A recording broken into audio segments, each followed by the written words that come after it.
I'm back. Had a amazing week last week. Something that I desperately needed.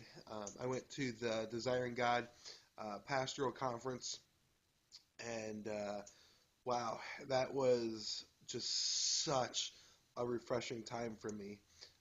God really spoke to me in some very clear ways, and I just really need to be refreshed. The last few weeks for me have been a time of learning and really just trying to hear from God.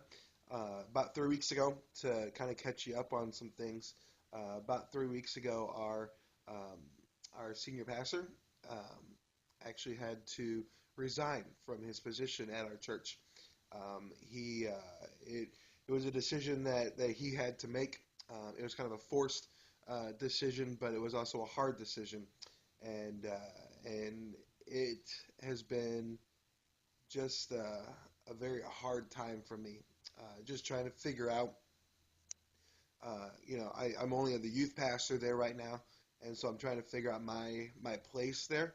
But yet at the same time of trying to figure out my place, I'm just trying to just seek God of where He's wanting me to go, what He's wanting me to learn, and so on. And so the last few weeks have just been really a time that I've been getting beat up a little bit, in a good way, in a very good way.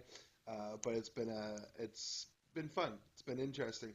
Um, while I was at the Desiring God conference, if you ever get a chance to go.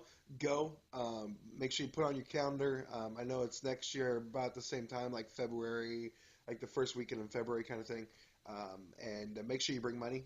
Their bookstore, amazing. I did not bring enough money this year, but next year I will. And sorry, I'm battling a cold right now.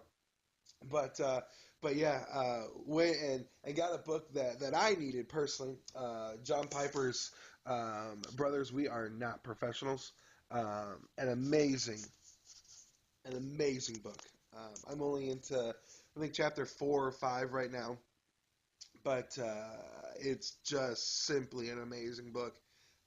God has really been speaking to me through that, just about speaking and when I preach, that no longer preach fluff, but preach the truth, preach the gospel, and let the gospel affect people.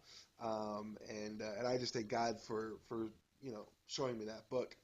Um, Guys, I guess the big thing for me, that I would want to share with you is not just that the Desiring God thing and the whole bit. I'll put a link underneath this blog, down below.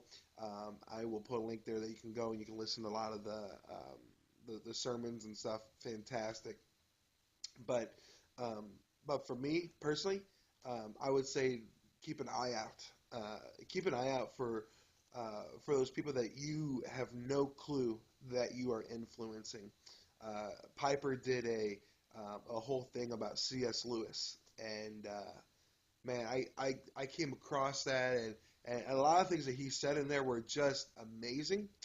Uh, but one of the things is that as us as pastors, we don't really realize who we're influencing, who really is watching our every step, and so we just need to be mindful of that.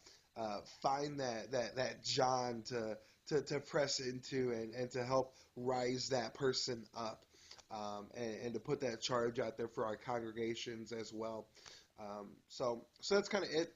I've got some other stuff kind of going through my mind, and I'll post it on here on my Facebook or Twitter, one of those two. But I just want to get you caught up, tell you what's been going on, where I've been, what God's been doing, and I'm very humbled that God is still continually blessing me and my wife, going through this hard time, and then also just beating me up the way that He is, and really molding me into the godly man um, that He is.